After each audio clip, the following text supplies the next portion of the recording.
So, you're a brand new patient for us, Ms. Wolf. Yes, my regular doctor, Dr. Papazian, is rotting in an Armenian prison for 50 years. Take a deep breath, in and out. Did you hear that? And breathe again. And again. And one more time and hold it. And let it out. Doctor, what is that? I'm pretty sure it's Lady of Spain, but we'll need to run some tests. No, I mean, why am I making that noise every time I breathe? First of all, I caution you not to worry. This is still what I would consider within a normal range. Normal? How is this normal? Okay, call it unremarkable. Hey, do you know that song, Call Me Irresponsible? Starts on a bouncy C. And a 1, and a 2, and a... Doctor, I don't know any songs in the context of my respiratory disorder. Well, there's a lot of this going around right now. Have you had any form of sexual contact with an accordion player? No. Has anybody? Good one. I'm going to use this with my other patients. Other people have this? Oh my God, yes. The support group meetings sound like somebody's murdering a polka band. Well, maybe it's not so bad then. Because accordions have become really cool in the last 2 decades, which is the point of our show today. And now, he spent his junior year in Switzerland learning to do the chicken dance. Colin McEnroe. I happen to be somebody who has a hard time picking up dance steps, so I realize an entire year of my college career is a long time to have to learn to do the chicken dance. But that's actually how long it took me. I did it really well at the end of that year. By the way, the chicken dance actually it originated in Switzerland. I did that amount of research.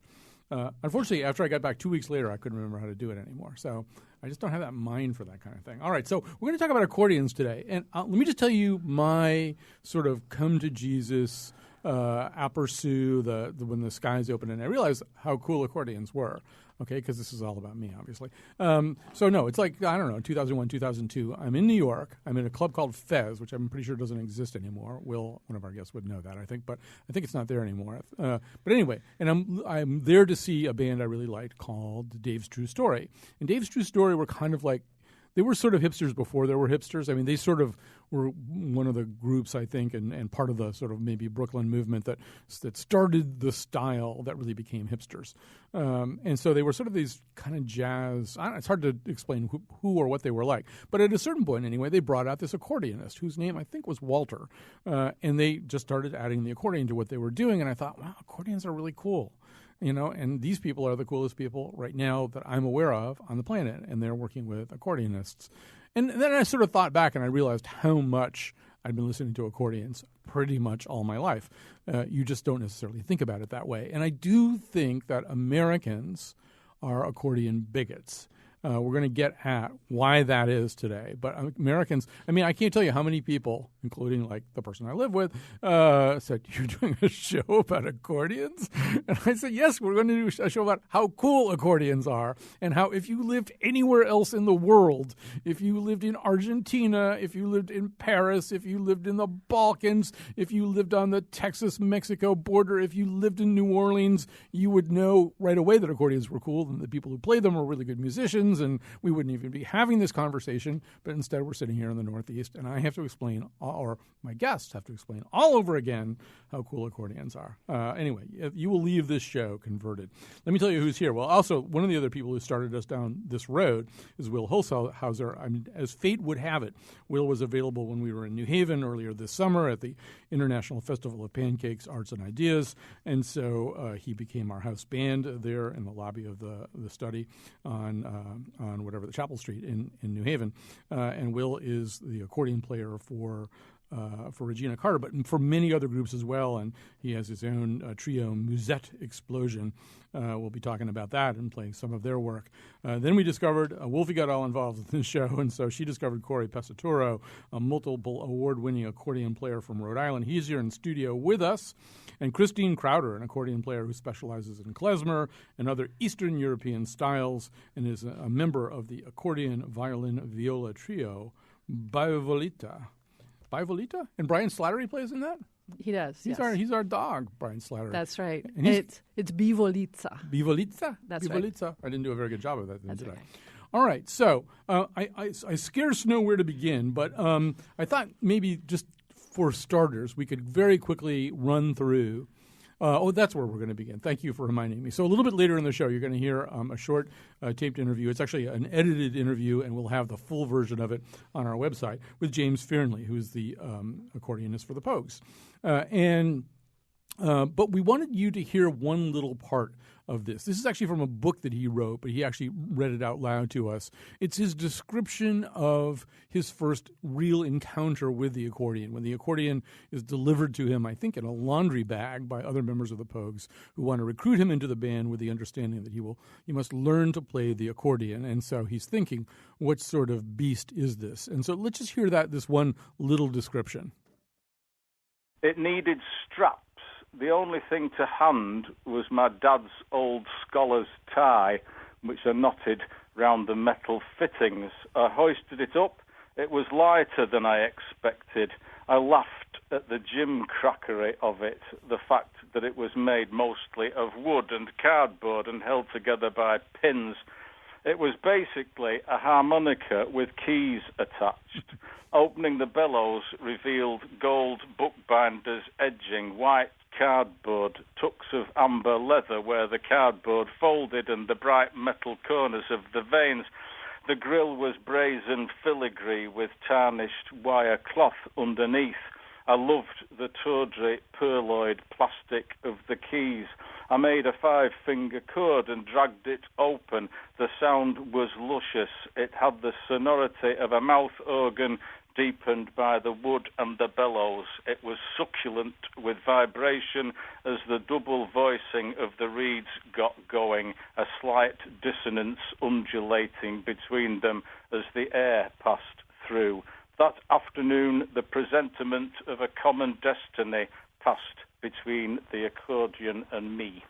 Will Holzhauser, as you hear that, there must be some resonance because, as I understand it, the Pogues and that particular gentleman are one of the reasons, anyway, that you hold an accordion as for a living these days. Absolutely. The Pogues, when I was in high school, I grew up in Boston, and in the 1980s, I was interested in, among other things, punk rock. And that's how the Pogues drifted onto my radar.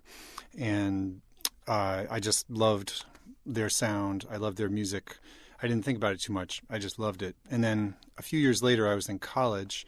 I was studying mostly jazz, piano, and composition. And a friend of mine gave me an old accordion as a surprise. And it, again, James's description of being given his accordion resonated with me because my friend gave me this thing that he picked up in a rummage sale. It was super old. It smelled terrible. It was moldy. It was musty. But it made me laugh. There's something funny about it right away, which was great, which is not, I didn't find the piano funny. Right. So anyway, but I immediately thought of the Pogues and wait a minute, that's what I can try with this is maybe we could do something kind of like what the Pogues do because they're so great. So, Corey Pesaturo, we'll all do our accordion discovery stories. I did mine. He did his. How is it that you happen to be holding an accordion right now? Well, I mean, my dad had played accordion back when accordion was cool and was the thing to play. So this is like a Yankovic kind of thing, the father-to-son accordion transfer. I guess you could say.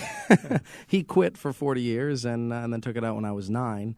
And, my story is it is the first instrument. It wasn't I was a musician or something and someone brought me an accordion. The first instrument I ever touched was the accordion. Mm-hmm. And I've stayed with it, which seems to be, I don't know, different because lots of people go off to piano or start on piano and go to accordion. But the accordion has been my thing the whole time. And I think you, maybe the most of all of our guests, are kind of an accordion evangelist. I don't know how much Will cares whether anybody else plays the accordion. We can ask him about that in a second, or Christina. But you really want the accordion to change its status in some ways, right? You're bringing the gospel of the accordion. Yeah, well, it's kind of been a lifelong, mission to make the accordion cool and respectable again. Like you said, in all these other places where it is, but in much of America since about 1960, 65 or so, it's kind of been more of a laughingstock for most of the time. We can talk. We will talk as we go along about how that happened, and we welcome your phone calls 860-275-7266, 860-275-7266. But with all these musicians, when I watch them, I've been on their websites, I've been listening to their music, and I'm just constantly bowled over, even though I've try to school myself on this a little bit by what the accordion can do and what they can do with the accordion. Corey, since you happen to be holding your accordion in your arms right now, you want to give us a little, a little blast, give us a little sort of sense of your virtuosity on this instrument. What style, I guess, did you want? Something well, newer I've been watching you play a lot of sort of Ellington stuff, and a lot of sort of pretty much straight ahead jazz music, but in your own unusual way. I mean, do you want to do that? Well, I could do that. All right. If we can do something more accordion-like or something less accordion-like, we'll do that. Let's see.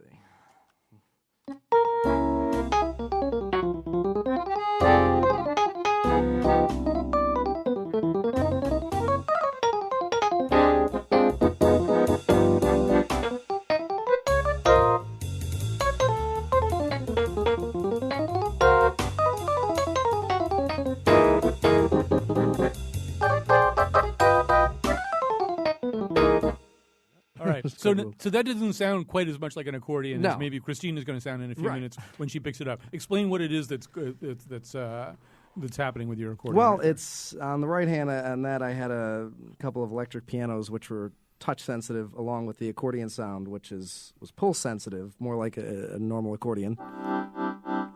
So that's still being pulled by bellows. And then the left hand, I have kind of an acoustic bass on the top part where we normally have single notes. And then there's some drums with it as well. And then I have it's especially chords. Funny. It's so funny to watch him do that. I mean, I don't know if you can possibly picture this at home, but he's just sort of doing kind of accordion things with his fingers. A lot of people think there's always backing tracks, which is kind of a problem, especially when I do any kind of modern electronic stuff. There's no backing tracks. I am playing everything. It just would sound like this if I was doing just accordion sound. Right. You have to look at our website later, WNPR.org. We'll give you pictures. You kind of give us get a kind of a sense of this. So, Christina, first of all, so you probably want to play the accordion first, or you're close enough to your mic. Tell us how you came to be playing the accordion. Well, my Finnish grandmother from Oregon, sent me a check for Christmas when I was in college, and she said, "Happy Christmas, go buy an accordion." And I was just horrified because I was like, oh, geez, I'm already very uncool, and now I have to get this accordion. She was not a woman that you would disobey, really, in this respect. But then, I discovered that there was all this great music that I could play on it. I took it with me when I went to England, and I played in the streets and the tubes in London with my 3 songs. And I started learning Irish music, and then I discovered Bulgarian music, and then slowly, then I discovered klezmer music. I mean, first of all, that's my favorite quote so far of the day. I'm already uncool, and now I have to get this accordion. Yep. Except that, one of the things that as I've prepared for this show, I sort of went back and started figuring out all the songs that I've listened to all my life that have accordions in them. And there's a lot of them. In fact, I'm a huge Beach Boys fan, but I didn't really process the fact that wouldn't it be nice? Pretty much all that propulsive sound it's actually, I think Brian had 2 accordions in the studio just because the production was a little less sophisticated then, and he wanted to make a lot of accordion noise. But, whether it's Paul Simon, Boy in the Bubble, Bob Dylan doing Joey, Rolling Stones doing Backstreet Girl, the band doing Bob Dylan stuff, Bruce Springsteen doing, 4th of July at Asbury Park, better known as Sandy. I've been listening to accordions, and everybody else listening to this show has been listening to accordions all their lives with the talking heads, with the coolest people that they can think of. It's just that they don't think that they're listening to accordions somehow. I think you have to sort of embrace the fundamental absurdity of this instrument. Or as James Fairley said, the fundamental crapness of it. Well, there's that. Yes, it's the mother of plastic. And then there's this weird sort of mechanical machine. You have to strap it onto your body. It has this huge range of motion, and it just looks strange when you play it. A cello is elegant. You wrap yourself around the cello or you drape yourself over a bass, and that's one thing. But this is just this thing. It's like an animal. It moves. You pull it out. You push it in. It makes all these strange sounds. So you have to really embrace that and just live with it before you can kind of move on to discovering how awesome the instrument really is. So one direction that you've gone in, and is it, the other thing that's happened is a lot of kinds of music have become cooler, So klezmer music has become cooler. When Ben Folds starts working with the Klezmatics or whoever they were, and you've got Gogol Bordello and all these, sort of Balkan gypsy punk bands and stuff like that. So give us a little of that sound, the sound that the idiom that you play in, just so we get that other sense. Okay.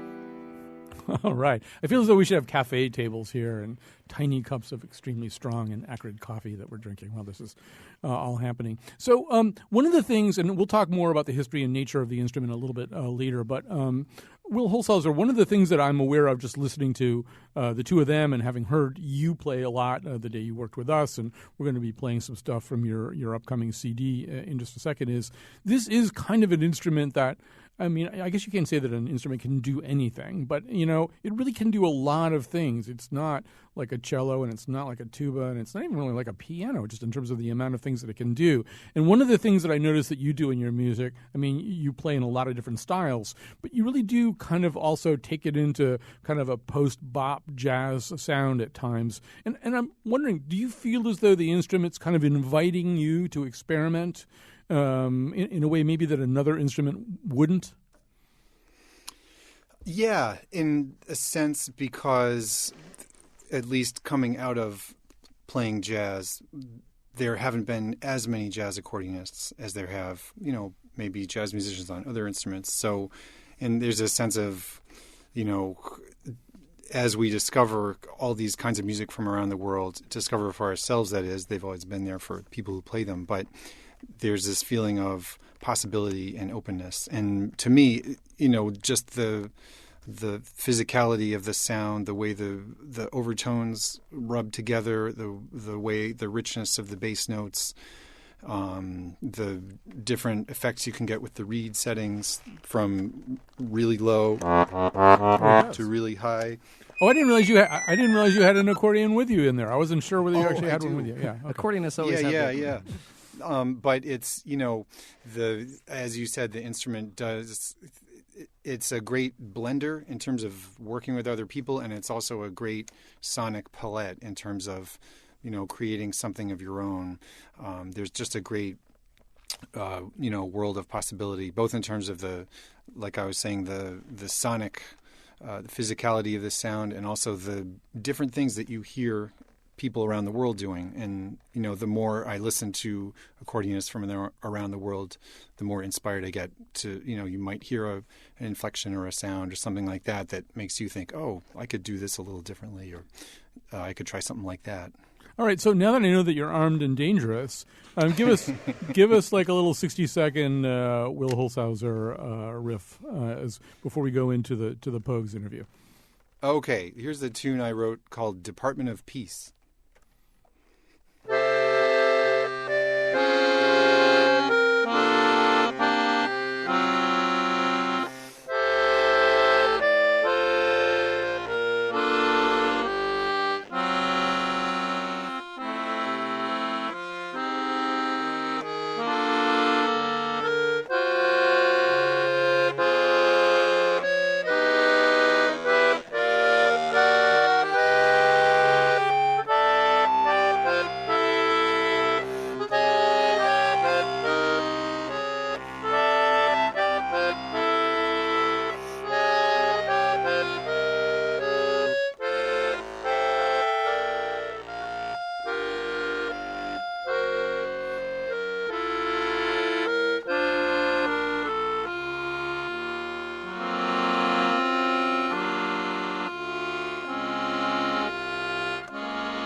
Okay, that's Will Holzhauser. So you're going to meet all of these musicians a lot more. You're going to hear them play in studio. We're going to talk a lot about the accordion. I think in the next segment, we really have to kind of come to grips with what happened to the accordion, how it went from being this basic and indispensable music for all instrument for all kinds of musical styles to a little bit of a social leper, and then talk also a little bit about its amazing comeback, which we are helping to spearhead, although it's basically, I think, mission accomplished already. But anyway, so as we go into this segment, we're going to hear our interview with James Fearnley, and so I'll just let, I think it's sort of self-introducing, as they say.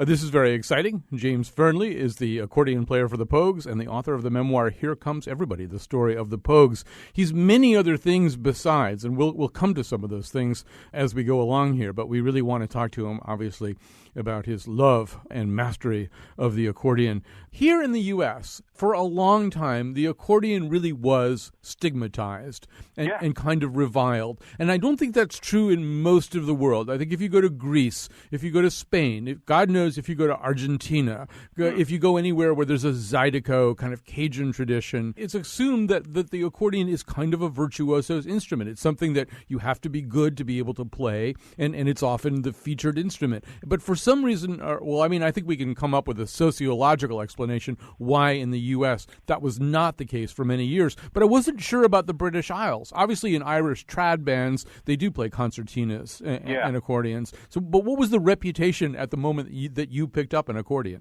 I think it shared the same crapness that you get with the sort of ethos of gypsies. And I think gypsies are looked, I know that they're looked down upon by many people in England. But that's just the design element, I suppose. Another thing that maybe was ridiculed in England and always has been is the way that it's attached in people's minds to Morris dancing. I don't know if you're familiar with it. I'm familiar with Morris. I have my own horse on a stick right here in the studio. Oh, so. Okay. Well, Morris dancers, they are ridiculed nationwide. And justly so. So I think it's got that kind of connotation.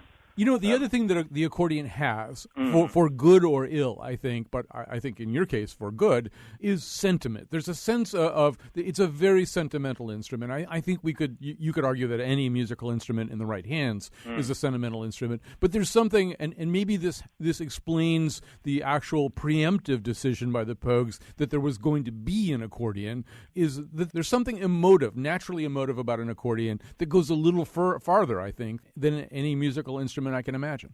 Yeah, I think there's a risk of sentimentality with it that I think it does well to just shy away from.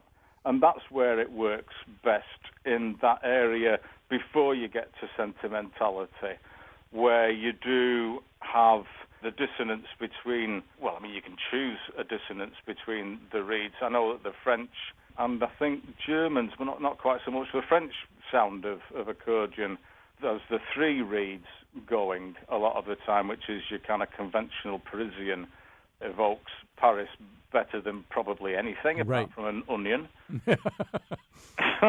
or a beret, or a striped shirt. It's right in bicycle. There. Yeah, I kind of get what you mean about the sentiment part of it. And I would imagine playing it also, there's something about, when even the description that you read from your book, there's something very organ-like about it, not like a pipe organ, but it's resting on your chest, and it breathes, right? You're operating essentially its lungs, and it's emitting its own plaintive sound as well. This really, it's about as close to having a baby or something that you play as you could come. Well, carrying a baby, as in pregnant, it would be a funny place to carry a baby, but indeed, to have a breathing thing so close to your chest that you're carrying all the time. Yeah, indeed, it's. I never even thought about that particular aspect of it, but it is like having a living thing very close to your heart. At the same time, it is one of the daftest damn things to strap onto your chest ever.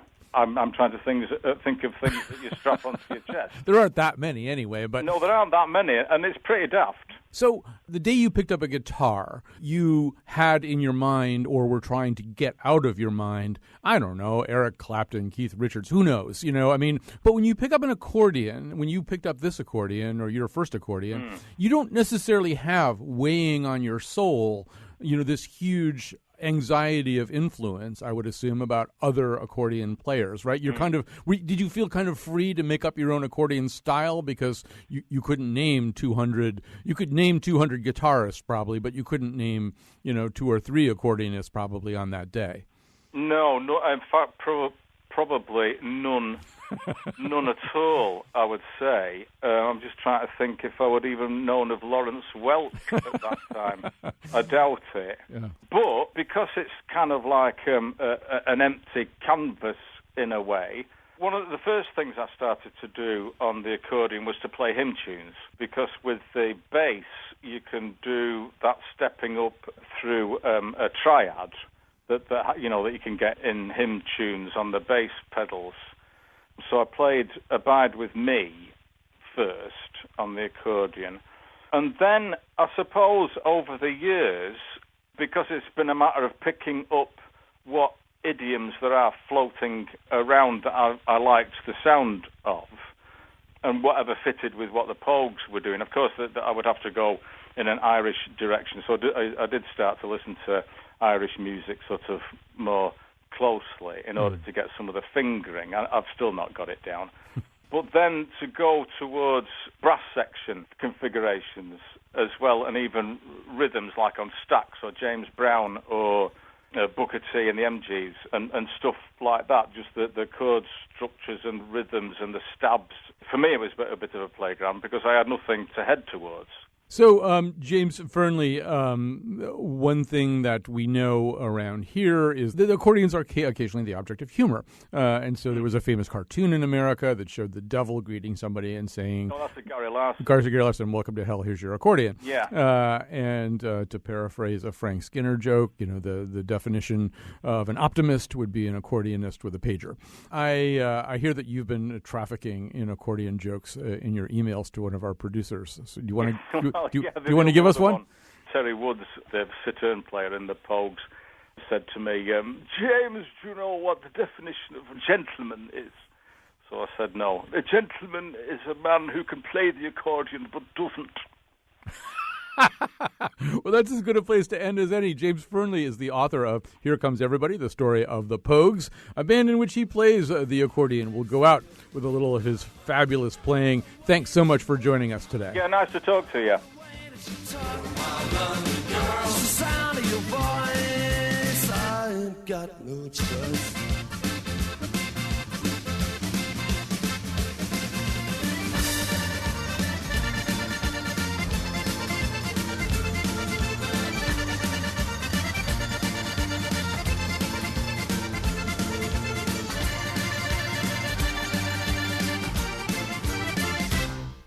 Okay, we're back. We're talking about accordions, and I think it is sort of time to talk a little bit about some of the things that came up in the James Fernley interview about sort of the.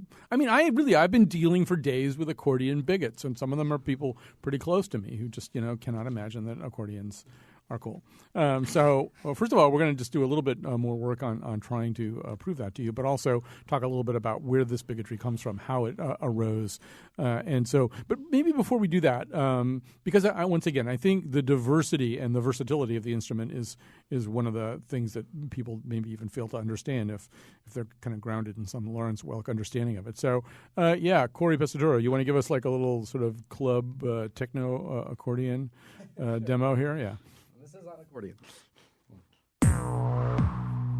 Yeah, he's doing all of this on accordion.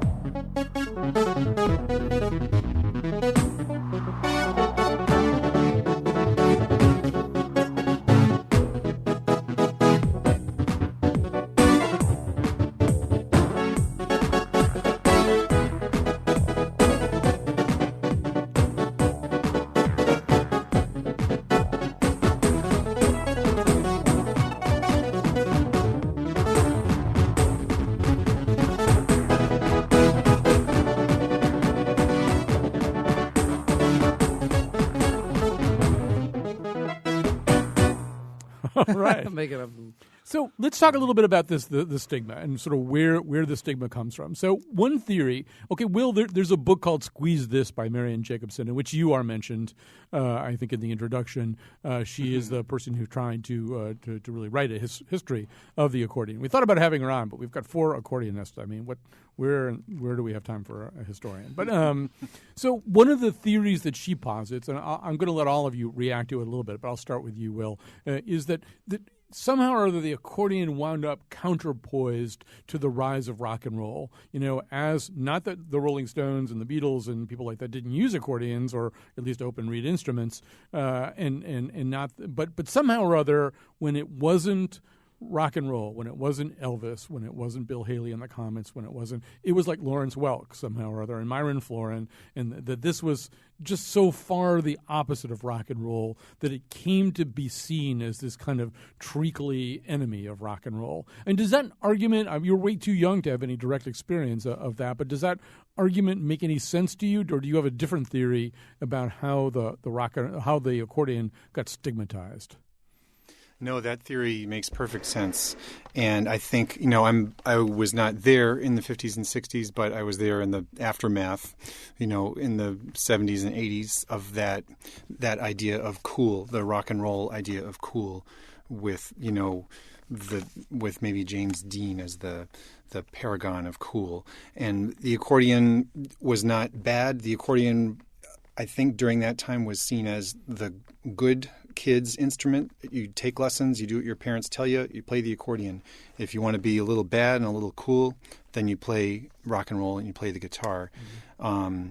So I think there's a lot that goes along with that. Also, I think it was seen as an ethnic instrument, ethnic in quotes, that old idea of, it was played by the Italians or the Polish in America, and then during the 50s and 60s, a lot of people saw that as something they unfortunately wanted to get away from. And then there was also a sonic aspect. The accordion used to be very difficult to amplify. In the last 20 years, they've made much better microphones for the accordion. So I think during the heyday of amplified screaming rock and roll, the accordion just couldn't keep up. The microphones sounded terrible, and I think that was one thing that maybe was annoying to people. So I think that I agree with her theory, and there are many, many aspects to it, I think. So Christina Crowder, standing there busking with your accordion, I don't know where this was happening, whether it was New York City or some northwestern mass transit system, but you felt pretty uncool, mainly partly because you only knew 3 songs, but also because you were playing the accordion. Maybe if you'd been doing the same thing on the metro, in Paris, at the Bastille stop or something, you would have felt cooler. But have you managed to start feeling cool as an accordion player? Oh, sure. Well, I'm still doing it, and I was lucky because I took the instrument, I took my accordion to England with me when I went for my junior year abroad, and where I was busking was in London. Mm-hmm.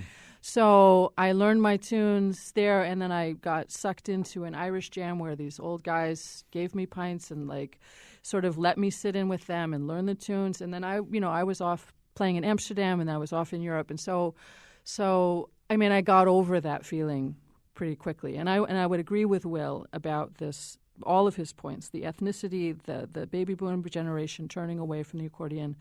But once you kind of get into playing it and you see what it can do, it's a phenomenal instrument. What Corey does, what Will does, what I do, we do completely different things, but they all come from the same family of instruments. It's just remarkably diverse what can be produced with this thing.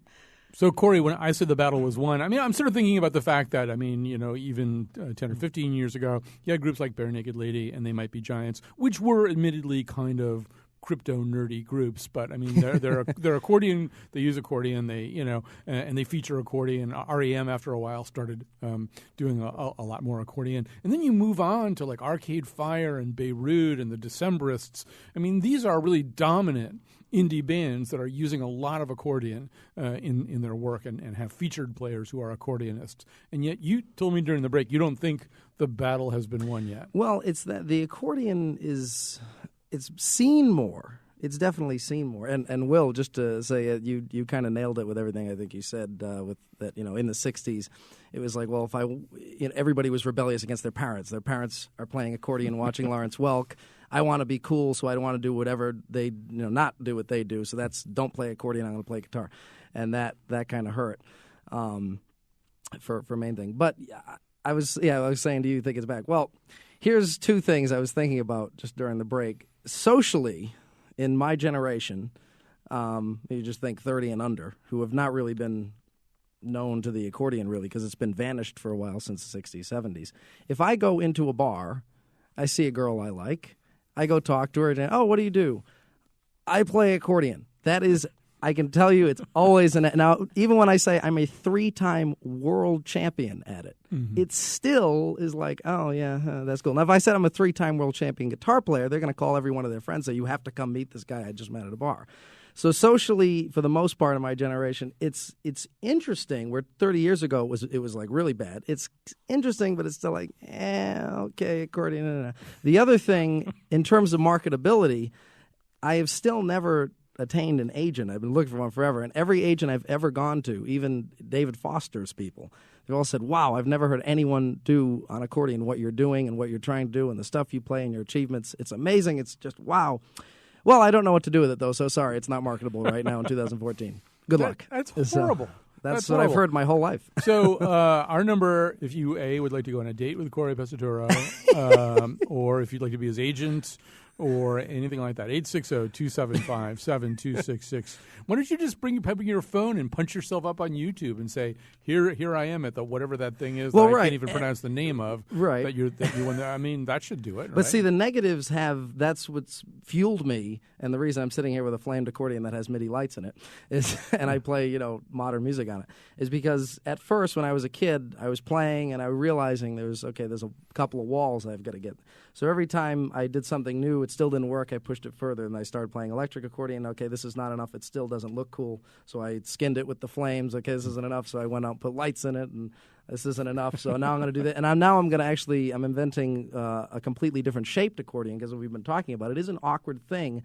And it's like when someone plays the guitar, it's sexy, or the drums, it's sexy. The accordion is still, like we're saying, this thing on you. So I'm trying to make a different design, and I'm going to make a different accordion. It's still an accordion, still has all the functioning things of an accordion, because I think the accordion is the most amazing instrument, as we all do here.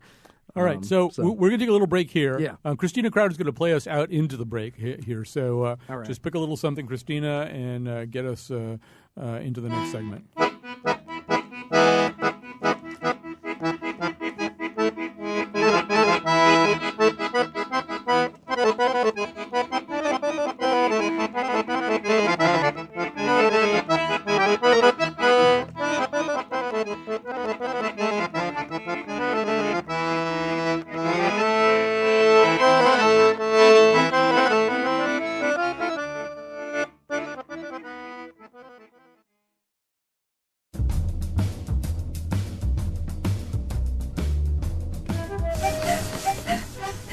This respiratory problem is a really big drag when I do my running. Today's show was produced by Betsy Kaplan and me. Our interns are Josh Nalea and Katie Pikus. Greg Hill appeared in the intro and tweets for us at WNPR Colin. The part of Bill Curry was played by Lawrence Welk. For show pages, articles, and videos of the Faith Middleton Show staff's Martini and Polka Party, visit our website, WNPR.org. We'll also have a much longer version of the Pogues interview as a web extra. On tomorrow's show, the nose goes to the movies and inhales boyhood. And now, back to Colin. All right, we have so much ground to cover in so little time.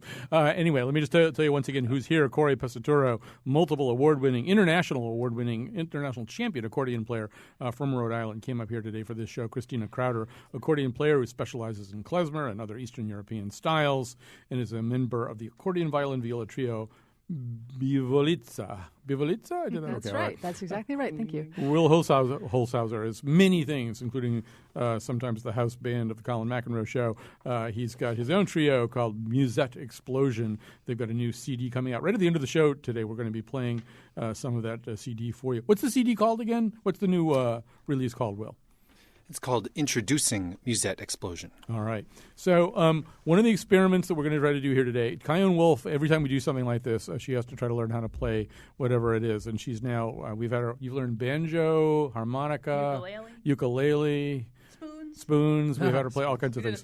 That's awesome. So I'm going to have her get one little piece of advice from each one of you. So Will, you're going to have to sort of mentally picture Kyone sitting there with Christina Crowder's accordion strapped to her. What's one thing you want to say to her before she attempts to play it? Don't pull too hard on the bellows. Keep the airflow kind of light. All right. Now, Corey, you get to give her one piece of advice. Have you ever played piano? Only chopsticks. I was going to say, you'd think of piano technique on the right hand. It's pretty much the exact same lost thing, that. as an angle. She can play every instrument we've ever handed her. She's been able to play, yeah. So, I mean, I'm functional, but it's not going to be too pretty. all right. Put your third finger on the marking on C. That's probably good. We'll start with C, right? All right, Will? I can feel it. All right. And so, Christina, now give her some other instruction. Okay, so we're going to open up the top of the accordion, and the first rule that you always tell everybody is don't pull or push on the bellows without pushing one of the buttons. But after that, you can sort of basically you can pretty much just have at it and give it a, there you go. That sounds like a Ta-da! dream I had last night. Well, I guess the lesson's over. Thank you. There you go, very good. But that isn't it. You got it to do something. I'm not sure I could have done that. Oh, you had something on your mind? Yeah. Get the thumb out Air of the button. keyboard. There's an air button. Uh, Okay. Well, okay. So when I look at this thing, I see a ton of buttons. Is there a way to It's sort of like looking at the board when you run a radio show. Right. Can you make sense of it? Well, you have basically on this instrument, you have 4 sets of reeds on the right-hand side. So if I push this button and you push any key on the right hand side, you can see one is kind of low. And then if I push that one, you've got more sounds. I push that one, even more sounds. And now this one is a special instrument thing. That's in a little special tone box inside the instrument.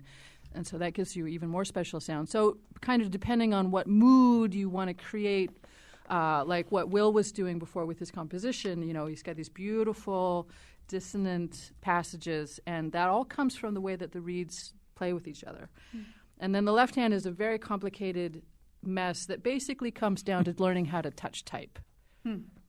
You can't look at it, but after a while it pretty much makes sense. And once you realize that, then it's actually super easy. It feels sort of like Braille without the Braille. Although there is, I feel, a dip in one of the little buttons. That's right. That's your home C key.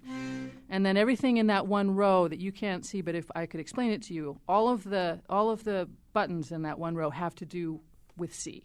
C major, C minor, C7, C diminished chord.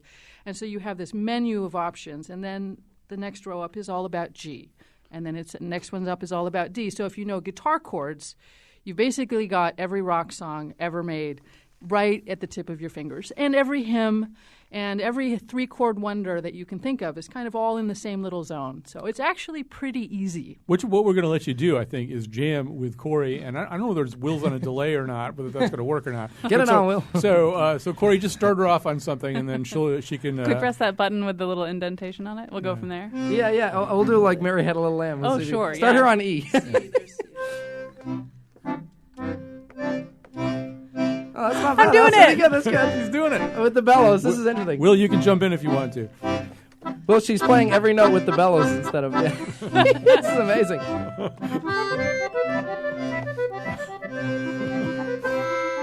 I want you to know that those flourishes are totally me right now. Yeah. The flourishes are her. This reminds me when we did the harmonica show, we were talking about how the harmonica is an instrument that is one of the few instruments, if not the only, that you can't see while you're playing it. Yeah. And in a way, this is halfway like that because these buttons on my left hand, I have no idea what I'm No, doing. you have to. The thing is, that's the benefits because you can't feel them. It's like you're blind. You have to learn them. You have to memorize them. So it's actually easier. You can't cheat. There's and no you way can you can cheat. feel it. You Yeah. can really get your guts engaged. And that's exactly it. You have this beautiful breath control with the bellows. And that's what gives it on the one side the sentimentality that, we're sort of put it in the dark zone there in the late 60s, but it also gives you this beautiful control right in the middle. You can be rhythmic, you can be harmonic, you fill this great space, and it's like breathing like a clarinet, but without having to blow. So All right. it's great. I'm going to grab a quick call here. We got a lot of people calling up here, too. Really, this could be a 3-hour show, though I think a 3-hour accordion show might end my career. But here's Anthony in West Hartford. Hi, Anthony. Hi, thanks for taking my call. I'm a composer of I guess we would call classical music. The same sort of shift in attitude has occurred in classical music over about the same time of the past 30 years. I got a commission about 10 years ago to write a piece for accordion and ensemble and electronics. And at first, I was like, oh, great, an accordion piece. And a few of my colleagues kind of snickered. And then I started working with it, and I was amazed at the sound that you can get out of the instrument. Right. And Will, this is something you can speak to because I sense that you're kind of straddling a bunch of different lines right now. But, as we here in Hartford have this amazing new chamber music series where, just top flight artists like Roomful of Teeth is coming in next year. And that's my sense, too. In the area that he's talking about right now, there are serious composers, not pop composers, not indigenous music writers, but sort of serious composers who are also really interested in the accordion. Yeah, that's right. And I think the boundaries are becoming fuzzy in all these different kinds of music. So, pop and classical and jazz are all kind of, streaming together. I played a piece a few years ago by a really great Italian composer named Bruno Moretti, who was a composer of new classical music who had studied with Nino Rota. And that was a very folk-influenced piece. It was very melodious. It was edgy. There's a lot of crazy dissonance, too, but a lot of sweet melodies. It was perfect for the accordion. I should mention that we're going to end the show with Will's band and their song from the new release, Swing Valse. And let me just grab, I can just grab one more. We had so many people calling in here. Let me grab a call from Garris. I think it says Garris here. Hi, Garris, you're on the air. Hi. Speak now or forever hold your peace. Okay, so I picked up accordion a few years back just to play with at a friend's Oktoberfest, basically. But now I play in an old-timey Americana band named Snuffbox, and I find actually, I suppose there's a stigma still out there, but honestly, more often than not, after we play, someone will come up and say, "Wow, I think it's really cool." I don't ever see, accordion playing in a band. It's really cool that you're playing that. And you don't have anyone coming up and telling our guitarist, wow, it's so cool to see that someone's playing guitar. That's right. Yeah. What's that guitar thing? It's so uncool. But, that is what happens. I agree totally. All right. I'm going to have to... it's a great... I'm sorry. It's go ahead, Will. It's a great moment for that reason for the accordion that I think our idea of cool is changing, and people are especially open to things like the accordion at this point in time. All right, so this if I can generalize. No, that's a perfect place for us to end, which I'm horrified to say we actually have to do. I want to thank all of these guests. You're going to hear Will Holzhauser's new CD as we go out here, and obviously keep track of Corey Pesaturo. He's got a website, easiest place to know everything that he's doing, and also just see some of the amazing stuff that he does. Christina Crowder, any particular way of keeping up with Bivolitza? Just at the website, bivolitza.com. Okay, that's Bivolita. That's right. Like sort of Lolita. Bivolita. All right, we are going to go out with Will Holzhauser and Musette Explosion.